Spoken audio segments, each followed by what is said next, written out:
Hello and welcome to another episode of Virtual Legality. I'm your host, Richard Hoeg, managing member of the Hoeg Law business law firm of Northville, Michigan. And today, on your screen before you, you see Epic Games' own rendition of Steve Jobs called, I think, Terrible Tart or something along those lines. And if you don't know anything about why you are looking at a rendition in Fortnite of Steve Jobs, then, well, I've got the playlist for you. I highly recommend checking out our Epic versus Everyone playlist. But to make a long story short, a couple of weeks ago, maybe just over a week ago at this point in time, Epic decided to challenge the Apple App Store and the Google Play Store by putting in Fortnite an ability for players to directly pay Epic rather than to go through either of those two storefronts on their respective operating systems. When Fortnite was then removed from those operating systems, they filed federal antitrust, restraint of trade, monopolization lawsuits against both Apple and Google. After they filed those lawsuits, they then moved to weaponize their fan base in Fortnite with messages like the one you see before you. This is a thumbnail from a video I did as part of this series, in which Epic Games established that they had defied the App Store monopoly, and in retaliation, Apple was blocking Fortnite. Join the fight, they said, as a call to action to their Fortnite fans to stop 2020 from becoming 1984. And in that video, I had a number of thoughts about essentially how unethical this whole practice was to manipulate your user base in this particular fashion, to enjoin them to enter into a fight that you haven't explained, that there is a lot of nuance to, even if you wind up agreeing with Epic at the end of the day. And then today, well, a few things happened. Oh, I don't know where that picture came from. Pardon me. Join the battle and play in the free Fortnite Cup on August 23rd by the Fortnite team. These are the final days of the entire Fortnite community's ability to play together. Apple has blocked Fortnite from the App Store, preventing players from updating to new versions. Players on iOS devices will be left behind on Chapter 2, Season 3, while everyone else jumps into the Chapter 2, Season 4 launch on August 27th. So this is the framing that they used in their 1984 ad in large swaths of their lawsuit and their request for temporary restraining order, which we have covered in Virtual Legality in this space. But it still bears mentioning that Fortnite could be restored on the Apple iOS today if they just removed the direct payment option on their application in the mobile store on Apple, as well as the direct payment option in the mobile store on the Google Play side of things.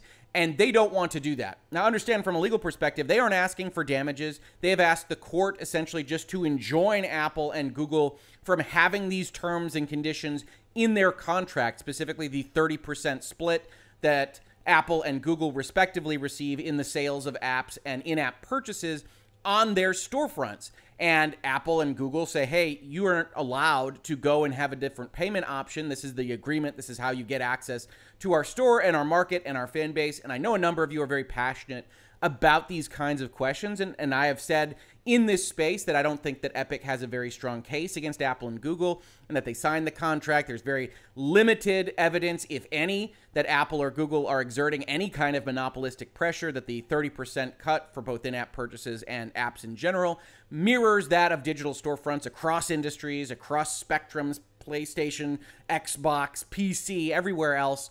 And so I think their case is a weak one. But even if you agree with that case, it bears mentioning that they didn't need to do it this way, that they don't need a breach of the contract. They could go and they could sue for antitrust and restraint of trade and claim either damages or ask for an injunction without first breaching their contract. They could just say, hey, this shouldn't be the way things are. We want to put this into place, and now we should be allowed to do so.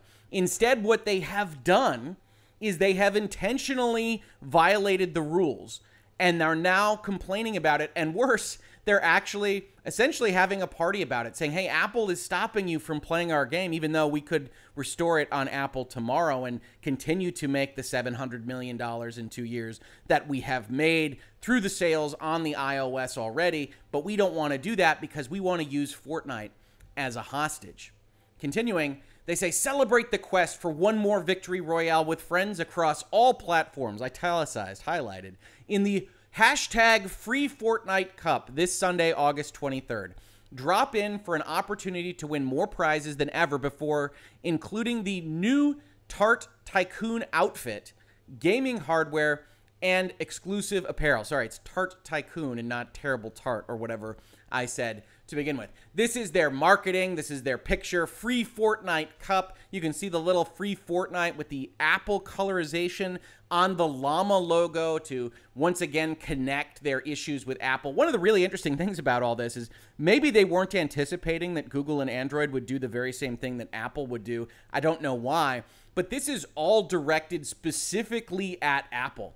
And that'll create some interesting ripples in the federal lawsuits anyway, because you can see that they have a much harder time claiming an affront, righteous indignation for how Google and Android operate their operating system, because Fortnite is still available on that system, which is acknowledged in this very document, as we will see. If you're left behind on iOS after the Chapter 2 Season 4 launch, the party continues on PlayStation 4, Xbox One, Nintendo Switch, PC, Mac, GeForce Now, and through both the Epic Games app at epicgames.com and the Samsung Galaxy Store. Join the fight against App Store on social with Free Fortnite. Again, this join the fight language. We're not telling you exactly what's going on. All we are telling you is that Apple took Fortnite off the service. We're not giving you any additional context. Bad Apple. You want to play Fortnite on their phone, and you can't. And hey, it's propaganda. I know that. People come into the comments and say, Rick, you don't understand how promotional campaigns against companies work. I do understand. I understand what Epic is trying to achieve here. Personally, I think it has every chance to bounce back on them in a negative way because it is so, legal terminology here, icky, right? Not telling the kids that are playing your game exactly what's going on, asking them to join the fight on Twitter against the App Store, etc., all while simultaneously, by the way, talking about PlayStation 4, Xbox One, and Nintendo Switch, which we'll get to in just a second. This all suggests a leverage play, right? Ordinarily, you would see this kind of concept when one party or the other thinks they have significant leverage over the other party. So Epic Games is presenting here like they have pocket aces in Texas Hold'em, that they have all this leverage over Apple so that they can deliberately violate the rules, they can crash the car, and then complain when mom and dad take the car away because they crashed it. And that's what Epic is doing right now. And at the same time, they want to hold a party saying, down with the man. How could they do that just because we crashed that car? All the while with Apple looking at the $300 million they made over 2 years from this, $150 million a year, and thinking to themselves, man, we have $2 trillion in market capitalization. Epic, you don't have the leverage that you think you do, and yet you present as if you did. It's a very odd kind of set of affairs. Now, it's worth noting that as they say the party continues on PlayStation 4, Xbox One, and Nintendo Switch, pay careful attention to the actual prizes that they are putting out as part of this process, because that is interesting in and of itself. So they say, all of your friends, awesome prizes, and one bad apple. We're dropping the free Fortnite cup. Now, before we get into the details, one thing that people have asked me, and I want to comment on this, is does any of this affect the lawsuit? Does the fact that they had a 1984 ad ready to go, does that affect the lawsuit in any tangible way? No, not generally. The law is going to be the law, and you aren't going to win or lose your Sherman antitrust action federally filed with a bright and expensive law firm. You're not going to win or lose that just because you decided to make a marketing show of it. But you might well get that fact commented on in the response or the potential counterclaim from Apple or Google, and you might further get that commented on by a judge who's looking at this and looking at the circus performance that you are putting on and saying, stop that. This is a federal lawsuit. This is a serious matter now. This isn't the kind of thing where you have a marketing campaign associated with it, and you might get chastised by the judge. But any good judge, any judge worth their salt, isn't going to judge this kind of thing specifically on, oh, you guys ran a marketing campaign that was maybe uncouth and maybe a little bit brazen against your opponent. That's not going to change the legal standpoint. What it will change, however, is the other party's disposition towards you, right? When you look at something like this, when you look at them now essentially incentivizing you with an outfit that makes fun of essentially their biggest leader in the company's history, in Steve Jobs at Apple, and you put all this out there and you say free Fortnite and you use words like we are defying and they retaliated and you need to hate them. They're one bad apple. Well, regardless of the actual context of your legal claims, one thing that happens is that the individuals at Apple are less inclined to take your phone call, are less inclined to believe in the good faith that you might have when you're negotiating a contract with them. They are less inclined to work with you. That's one of the reasons why one of the videos in this series was talking about the fact that Epic is trying to force Apple to support them because Apple has said, you breached our terms and conditions. We don't want to offer our engineering services. We don't want to offer our software kits. And Epic has tried to not just use Fortnite as a hostage, but also the Unreal Engine, and Epic's inability to support that Unreal Engine on iOS if Apple takes all the software kits and engineering support away. But at the end of the day, Epic is creating this tumult, all of this storminess, this thunder and lightning, and Apple doesn't want to be a part of that. And a lot of the times, even when companies disagree, when they have a very passionate argument about whether or not something is right or wrong, whether there's an antitrust case, you don't go to this level because at the end of the day, your client, if you're a lawyer, or your company, if you're the CEO, is trying to achieve its maximally best outcome. And Epic is not behaving like that is what they are trying to achieve. Because if they were, they would be trying to figure out how to get Apple to where they need them to be, potentially for all developers like they claim in their lawsuit, but more likely just for Epic Games. They aren't trying to do that. They're trying to ostracize. They are trying to put Apple in a corner and have their entire fan base make fun of them, say they're a bad Apple, do all these kinds of things. And what it is most likely to do is prevent a settlement from occurring. I have talked at length in Virtual Legality and the quotes that I've given to various journalistic outlets that settlement is by far the most common solution to a potential dispute, even before litigation happens. But once litigation has been filed, you still have a lot of exit ramps, and more often than not, you aren't coming to a final judicial determination. You are settling somewhere before there because as you get closer and closer to that determination, it becomes more obvious which side has the stronger case of it, and it becomes more obvious that you don't need to pay your lawyers to take you all the way to the finish line, and you don't necessarily want something to go public or to set a precedent for your future circumstances. So parties come together and they settle almost everything except right now, where you might have a situation where Apple and Epic could talk this out, where Epic could wind things back and put Fortnite back on the store. They have escalated the situation, right? This is like when you've got your teenager or your 10-year-old or your 6-year-old that you want to help. If you are Apple, you want to be in business with them, you want to make money having Fortnite on your store, and they throw a tantrum in a fashion where you say, I can't help you, I don't want to help you at this point in time, and now we're going to have a period of cooling off because we aren't willing to talk to one another. And Epic knows that. Epic isn't dumb. Epic isn't represented by bad counsel. I see that in my comments all the time. Oh, their lawyers must be terrible. No, their lawyers are fantastic. Cravath is a fantastic law firm. I have negotiated with them in the past. They do their jobs well, but they can only do what their client asks them to do. And so in this particular circumstance, Epic is trying to stir the pot. They are trying to make Apple mad. And as they do that, settlement goes further and further away. And the problem, if you love Fortnite and you love to play it on the iOS, I've never played it on my Apple, to be honest with you. If you love those two things, is that as settlement goes further and further away, so does Fortnite. Because even in this particular case, an antitrust lawsuit is likely to take years. These are the kinds of things that if you don't get them settled, if they don't get kicked out of court, which this one might, depending on what kind of counterclaim and response Apple and Google bring, if those things don't happen, then these kinds of claims go on and on and on and on. And that's one of the reasons that Epic has filed for a temporary restraining order. They've asked for one because they don't want to have Fortnite not available on the iOS. They want to be able to get the tools and the engineering support from Apple, and Apple doesn't want to give them to them. So that's one of the early fights that will happen, and we will probably do a video whenever that is actually determined by the court in this particular question. Continuing on with this, one of the things to note is the merchandising aspect, right? App-ealing outfits, swag, and hardware. Participating in the free Fortnite Cup on Sunday gives you an opportunity to win a ton of sweet prizes. Here's the rundown. Everyone that gets 10 points is going to get this guy. So there's going to be most people participating. And then we're also going to give away 20,000 actual hats.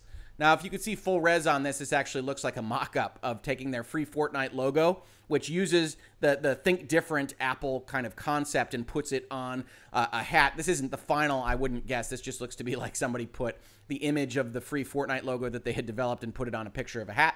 But they want to get these hats out there. They want to market this entire endeavor. They want this to be a major thing. They want to take their federal lawsuit and make Fortnite somehow more popular by essentially establishing it as a kind of rebellion interface. Now, this might appeal to certain folks that are just anti-authoritarian, maybe teenagers and other folks, and that might be the entirety of the plan here. A number of people have asked, what is Epic trying to do? I think one thing they're trying to do is get out of in-app purchases in the 30% and to try to use certain monopolistic language to get a court to agree with them on that point. I don't think they're likely to succeed, but never say never. They have a non-zero chance of that, so maybe that's why they brought the suit. Maybe they brought the suit just so that they could look like the bad boys of live service games, that maybe they were seeing something internally that Fortnite was having an issue with maintenance of their customer base, or they were getting challenged by Epic Legends or Hyperscape or anything else. Rocket Arena. I enjoy that game. Check it out.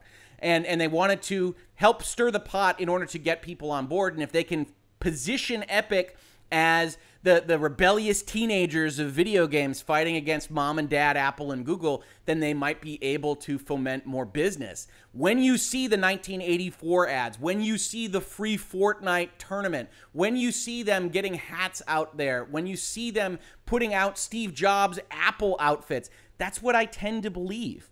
I tend to believe that this is a marketing stunt of a kind. And yeah, the federal lawsuit's going to cost them some money, but not any more money than taking out a Super Bowl ad would have. And so this is a way to market Fortnite and position them in a way that video game companies and products aren't usually positioned as something other, something rebellious, something that you can get behind because you hate the man, the punk rock of video games. Now, I personally don't think the Fortnite product lends itself to that treatment, but Tim Sweeney, the CEO of Epic, certainly wants to have that treatment for himself, and so it becomes an interesting question.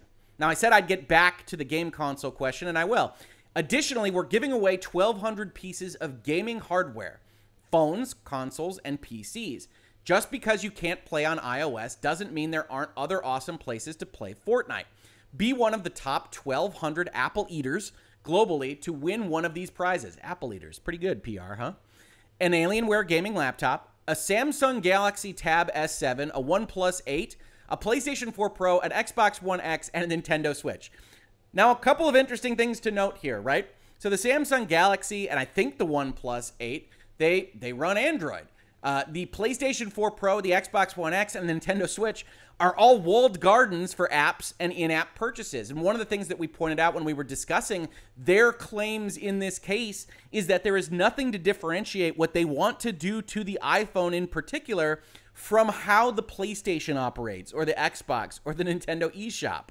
As we see here, the suit was brought by Epic to end Apple's unfair and anti-competitive actions that Apple undertakes to unlawfully maintain its monopoly in two distinct multi-billion-dollar markets, the iOS app distribution market and the in-app payment processing market. And we see here that they define it as the market is comprised of all of the channels through which apps may be distributed to iOS device users. Now, a number of people have come in and said, well, in the respective gaming consoles, you can buy things from the Walmart. You can buy things from the Target. Indeed, you can. Certain things, but not everything. In fact, PlayStation, and I think Xbox probably as well, and certainly Nintendo, have sites that say, what are the things that you can only get digitally? These are the things that you can only buy on the PlayStation, through the PlayStation Network, by going through their 30% cut and their in-app purchases cut and everything else. And so when you get into these kinds of situations, yeah, you have gift cards. You have things that you can buy in a gift card kind of scenario, but that's the same in iTunes in the App Store for Apple. That you wind up with arguments that Epic is making that they think are good ones against this particular company that they hate or that they want to market themselves against that can apply to really everyone that they otherwise want to be a partner with. including the PlayStation, where Sony has an investment in Epic, including Xbox, including Nintendo. And if you go on Tim Sweeney's Twitter, and he talks about these kinds of things way more than he should for pending litigation, you see that he tries to say that consoles are different because console makers invest a lot in research and development in creation of their consoles. As if Apple doesn't do that. That Apple doesn't create hardware, doesn't create the market, doesn't deserve to have the walled garden that they have built, but that Sony does as an investor, that Microsoft does, that Nintendo does. And from a legal perspective, if Epic's theory of the case were to hold out, these are the kinds of things that would be a problem. Furthermore, you've got a couple of Android phones here, and you have specific reference to the fact that you can still play Fortnite on your Android device. Android players, you can still play Fortnite on your device, says number 3 here on this very page. And yet in their lawsuit against Google, they say they want to bring a claim against Google for their unlawful monopolization of the market for the distribution of mobile apps to Android users. And we covered this all in this series. We talked about how this lawsuit operates and what the actual claim is. Epic wants to say that it's just too hard to do this. Please visit this link on your Android phone to learn how. It's easy and only takes a few minutes. It's easy and only takes a few minutes. And yet, your entire federal lawsuit that you paid tens of thousands of dollars to file against Google makes the claim that it is not easy, that it does not take a few minutes, and more damningly, that because it's not easy, you lose out on those sweet, sweet microtransactions because you're only able to grab people if they're in the heat of the moment and you can sell them a $1 microtransaction right there. And if they have to think about it for 30 seconds, you lose that sale. This is the Epic case. And so unfortunately, at the end of the day here, you've got Epic getting ickier and ickier. Again, remember that official legal term. Please bring that up later on in my comments. And you've got a situation where Epic is trying to manipulate its fan base. Maybe you think that's fine because you agree with Epic at the end of the day. I don't mind you disagreeing with me on legal philosophy. Maybe you think their Sherman Act claim is strong. That is your right to do so. I really do think all reasonably minded people should think this kind of thing is wrong. The manipulation of the marketing of a federal antitrust lawsuit, right or wrong, intentionally breaching the contract so that you can hold hostage Fortnite, potentially the Unreal Engine, make a lot of third-party developers miserable having to deal with Apple and Epic at the same time, to take what you believe is a leveraged position and exert it, not against Apple, who doesn't care. They're worth $2 trillion. But against your innocent bystanders, the people that support you, that have bought your outfits, that have played Fortnite, that want to continue playing Fortnite, that want to use the Unreal Engine, that have supported your licensing terms and your company, that you would use all these people as hostages for what amounts to a fairly quixotic quest against a giant multinational big tech company who, when it comes down to it, I think has a lot of bad terms, but shouldn't be fighting a federal antitrust lawsuit solely that you can merchandise your Fortnite product. This has been Virtual Legality for today. If you enjoyed this episode, these are the kinds of things that we talk about all the time in this space. Most recently, we just talked about whether 505 Games was perhaps blowing a little smoke by suggesting that they couldn't upgrade their Control Ultimate Edition for next-generation consoles. And we talked about the fact that Vampire Bloodlines 2 cut off their creative leads not 3 months before the game was supposed to release. So some interesting stuff there. We've also talked a lot about this Epic Games continuing struggle against Apple and Google for righteousness and the sanctity of the family and everything else. So if you're interested in any of those topics, please like, share, subscribe, ring bells, tell folks that we are here. If you caught this on YouTube, thank you so much for watching. And if you listen to it as a podcast, thank you so much for listening. And I will catch you on the very next episode of Virtual Legality. Virtual Legality is a YouTube video series with audio podcast versions presented as commentary and for education and entertainment purposes only. It does not constitute legal advice and does not create an attorney-client relationship. If you have legal questions about the topics discussed, please consult your own legal counsel.